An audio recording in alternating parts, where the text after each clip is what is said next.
welcome in Samskar Moti channel. Today we are learning class 6th chapter 3 diversity in living things and their classification. सजीवातील विविधता आणि त्यांचं वर्गीकरण आज आपण या पाठात पाहणार आहोत. The geographical conditions at different places on the earth are very different. पृथ्वीवर ठिकठिकाणी असणारी भौगोलिक परिस्थिती ही खूप भिन्न भिन्न प्रकारची असते. We find that living things exist in all these diverse conditions. भिन्न परिस्थितीमध्ये सजीवांचं अस्तित्व सुद्धा आपल्याला वेगवेगळं आढळतं. When we live in a certain place, we adjust to the conditions there. आपण त्या ठिकाणच्या मग परिस्थितीशी जे काही आहे आपण जिथे राहतो त्यानुसार जुळवून घेत असतो. Various types of living things have survived because of their ability to adjust themselves to the conditions in their surroundings. परिस्थितीशी जुळवून घेण्याची क्षमता सजीवांमध्ये असल्याने विविध प्रकारचे सजीव टिकून राहिले आहेत. आता आपल्याला डायव्हर्सिटी इन प्लांट्स म्हणजेच वनस्पतींमध्ये कशा प्रकारची विविधता आहे ती पाहायची आहे. Various types of plants are found in many places around us. आपल्या सभोवताली अनेक ठिकाणी वेगवेगळ्या प्रकारच्या वनस्पती आढळतात. Some plants like grass are short while others are tall and have a canopy. Some plants grow underwater while some others float on water. We find that some plants grow even in deserts. Moreover, we find that there is a lot of variety in the same type of plant. काही वनस्पती पाण्याखाली तर काही पाण्यावर तरंगतात. वाळवंटामध्ये सुद्धा काही वनस्पती वाढताना दिसतात. एवढेच नाही तर एकाच प्रकारच्या वनस्पतींमध्ये सुद्धा आपल्याला विविधता आढळते. For example, there are different varieties of rice or wheat, different types of roses, mangoes and different flavours. Some plants grow even without stems, leaves or roots. These are very different from ordinary plant. Let us study this diversity among plants. पहा, वनस्पतींमध्ये कशा प्रकारची विविधता आढळते. गुलाबाचे विविध प्रकार असतात. वेगवेगळ्या चवीचे आंबे, तांदूळ, गव्हाचे विविध प्रकार. काही वनस्पतींना खोड, पान किंवा मूळ नसतं. सर्वसामान्य वनस्पतींपेक्षा ते वेगळ्या असतात. या वनस्पतींच्या विविधतेचा आता आपल्याला अभ्यास करायचा आहे. Plants make their own food in sunlight. Such plants are called autotrophic plants. For example, hibiscus, pomegranate. Some plants like fungus, Lorianthus toder use other plants for food and are said as a heterotrophic plants. Plants like peach plant even consume insects. They are insectivorous. वनस्पती सूर्यप्रकाश स्वतःचे अन्न तयार करतात. त्यांना स्वयंपोषी म्हणतात. आणि काही जे दुसऱ्यावर इतर वनस्पतीवर अवलंबून असतात त्यांना परपोषी म्हणतात. घटपर्णीसारख्या वनस्पती तर कीटकभक्षी सुद्धा असतात. आता आपल्याला द स्ट्रक्चर ऑफ प्लांट म्हणजेच वनस्पतीचं रचना बघायची आहे. Plant structure can generally be divided into two parts. The stem which grow above the ground and the roots below the ground surface. पहा, सर्वसाधारणपणे वनस्पतीची रचना दोन भागांमध्ये केली आहे. जमिनीच्या वरचा भाग खोडाचा आणि खालचा भाग मुळांचा. आपण प्रत्येक भागाची या ठिकाणी माहिती घेणार आहोत. The root, stems and leaves are the main parts of plant. From time to time, plants bear flowers for reproduction. Flowers are transformed into fruits. Fruits have seeds. Seeds give rise to new plants. बघा, पाने, खोडे, मूळ हे घटक वेगवेगळे असून पुनरुत्पादनासाठी मदत करतात. त्यांना फुले येतात, नंतर फुलाचं फळात रूपांतर होतं, फळापासून बिया मिळतात आणि बियापासून पुन्हा नवीन वनस्पती मिळते. First of all, we have to learn about the flowers. This is the most attractive part of plant. It is connected to the stem by a stalk which may be long or short. A flower has a typical color and shape. The flower is an important means of reproduction. वनस्पतींचा हा आकर्षक भाग, फूल हे लांब किंवा आखूड देठाने खोडाला जोडलेलं असतं. फुलाला विशिष्ट रंग व आकार असतो. हे पुनरुत्पादनाचं महत्त्वाचं साधन सुद्धा आहे. नेक्स्ट इज द लीफ म्हणजेच पान. The leaf is flat. It plays an important role in the production of food. Leaves are mainly of two types, simple leaves and compound leaves. पान हे पसरट असतं. अन्न निर्मितीमध्ये त्याची महत्त्वाची भूमिका आहे. पाने मुख्यत्वे साधी किंवा संयुक्त अशा 2 प्रकारची असतात. तुम्हाला चित्रात दिसत आहे की साधं पान जसं जास्वंदाचं वगैरे आणि संयुक्त पान म्हणजेच गुलाबाचं. या उदाहरणावरून तुमच्या लक्षात येईल पानांची रचना कशी असते. नेक्स्ट, द स्टेम म्हणजेच खोड.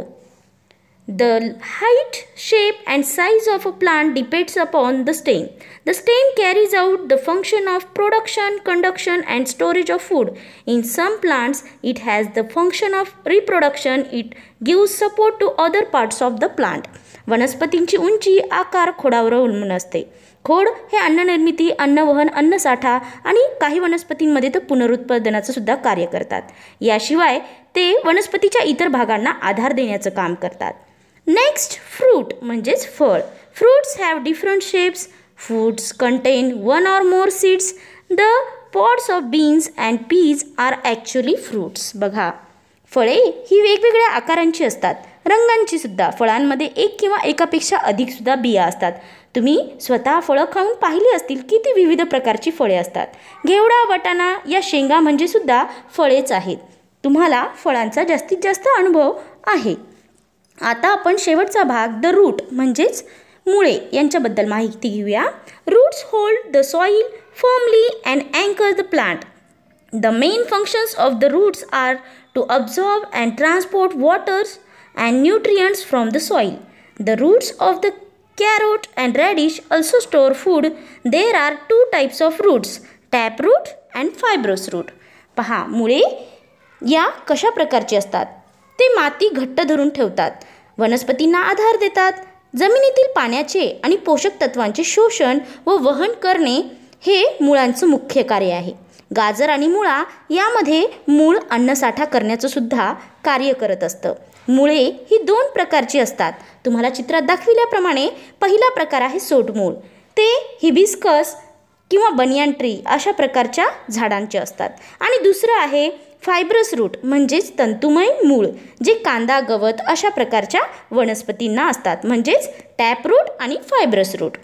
Next, need for classification of plant. बघा, वनस्पतींची वर्गीकरणाची आवश्यकता का पडली ते आपण पाहूया.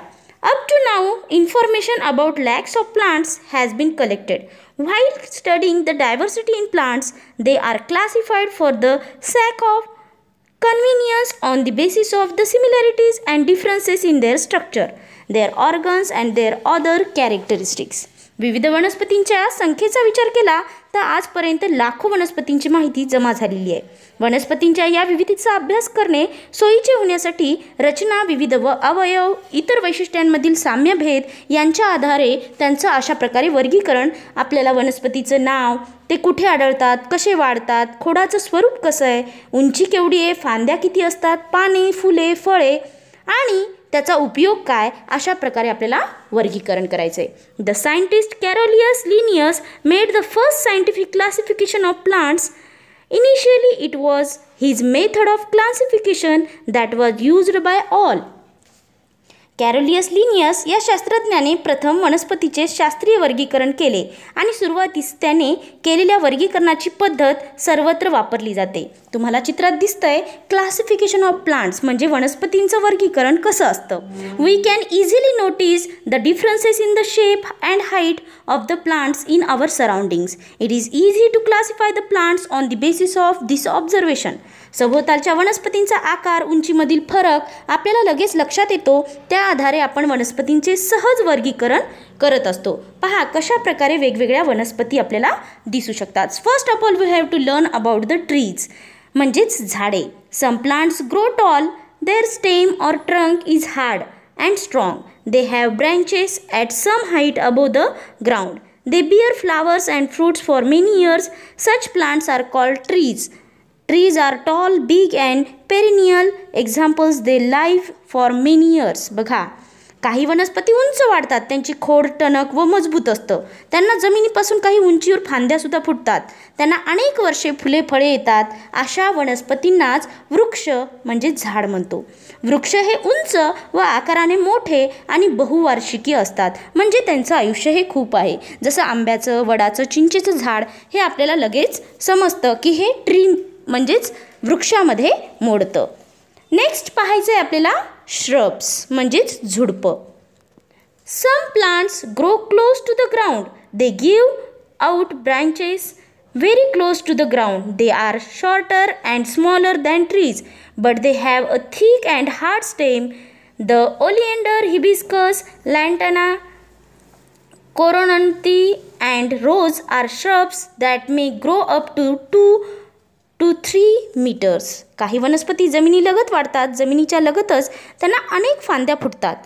वृक्षांच्या तुलनेत त्यांची उंची आणि आकार लहान असतो, मात्र त्यांचं खोड हे जाड व टणक असतं.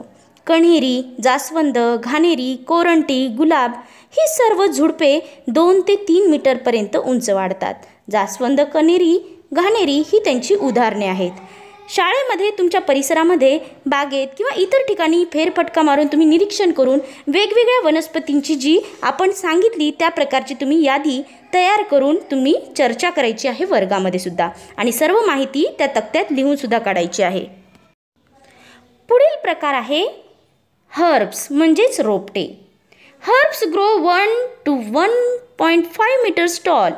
The stems of herbs are green and quite flexible as compared to those of trees and bushes. Herbs may live for a few months or up to 2 years. रोपटी सुमारे 1 ते 1.5 मीटरपर्यंत उंच वाढतात. रोपट्यांची खोडे ही वृक्ष आणि झुडपांच्या तुलनेत अतिशय लवचिक आणि हिरवी असतात. रोपटी काही महिने किंवा 2 वर्षापर्यंत जगू शकतात. According to the size and height of their stems, plants can be classified into the trees, shrubs and herbs. पहा, वनस्पतींच्या खोडांच्या आकाराच्या आणि उंचीनुसार वृक्ष, झुडूप आणि रोपटे असे प्रकार आपण पाहिले. आता पाहायचे आपल्याला वाईन्स म्हणजेच वेलींची माहिती. Some vines need vertical support for growing while some other spread on the ground. Climbers like money plant have aerial roots. Have you seen the cucumber tendrils that look like a spring? Of what use could they be? Touch the stem of any vines. What do you feel? बघा, काही वेली ह्या वाढ होण्यासाठी आधाराची मदत घेतात, तर काही वेली जमिनीवर पसरतात. मनी प्लांटसारख्या वेलीच्या हवाई मुळे असतात. काकडीच्या वेलीला स्प्रिंगसारखे धागे असतात. हे तुम्ही पाहिले आहे का कधी? त्यांचा काय उपयोग होत असेल? वेलीच्या खोडाला हात लावून जर बघितलं तर तुम्हाला काय जाणवतं हे तुम्ही सांगायचं आहे. The stem of a creeper is very flexible, soft and green. It grows rapidly with the help of support. वेलींचे खोड हे अतिशय लवचक, मऊ आणि हिरवं असतं आणि आधाराच्या सहाय्याने ते वाढ झपाट्याने होत असते. या भागात आपण विविध प्रकारची माहिती घेतली आहे. पुढील भाग नक्कीच बघा. For watching this video thank you very much. Creation by Sarika Achme, district Nanded. माझे सर्व व्हिडिओज पाहण्यासाठी संस्कार मोती चॅनलला सबस्क्राईब करायला विसरू नका व पुढील भाग सुद्धा नक्की बघा.